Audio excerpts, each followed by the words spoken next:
তোর বউকে যেই ফোনটা দিয়েছিস সেটা বেশি দামি না আমারটা বেশি দামি? সেটা শুনে আমার হাজবেন্ডের হাত থেকে ফোনটাও পড়ে যায়। অনেক শখ ছিল, স্বর্ণ দে, আমাকে এটা বানাই দে, ওইটা বানাই দে।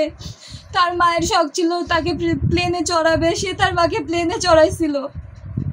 তার মায়ের শখ ছিল অ্যান্ড্রয়েড ফোনের, সে তার মাকে দামি একটা অ্যান্ড্রয়েড ফোন এনে দিয়েছিল বেতন পাওয়ার সাথে সাথে। আমার স্বামী খুব সৎ ছিল, তার মা যখন তার কাছে সেই ইচ্ছার কথা প্রকাশ করে যে আমাকে একটা ফোন কিনে দিস বাবা, অ্যান্ড্রয়েড ফোন, সে 15 দিন পরে বেতন যেদিন পেয়েছে সেদিনকেই তার মাকে ফোনটা কিনে দেয়। বাসায় এনে যখন তার মাকে হাতের উপরে ফোনটা দেয়, তার মায়ের প্রথম বাক্য ছিল, তোর বউকে যেই ফোনটা দিয়েছিস সেটা বেশি দামি না আমারটা বেশি দামি? যমুনা ইলেকট্রনিক্স ঈদে ডাবল খুশি অফার সিজন 3, যে কোনো পণ্য কিনলেই পাচ্ছেন নিশ্চিত ঈদ উপহার। সেটা শুনে আমার হাজবেন্ডের হাত থেকে ফোনটাও পড়ে যায়, তার নিজের ফোন পড়ে যায়।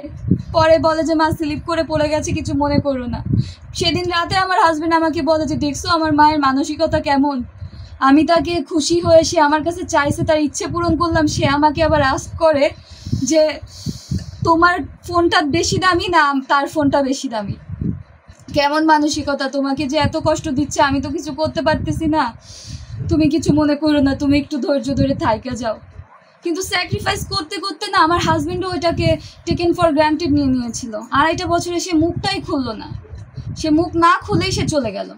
সে যদি একবারও তার মাকে মুখ ফুটে বলতো যে মা এটা অন্যায়, এটা ওর অধিকার, বা এটা আমরা হাজবেন্ড ওয়াইফ, এটা আমাদের অধিকার, ও বলেনি।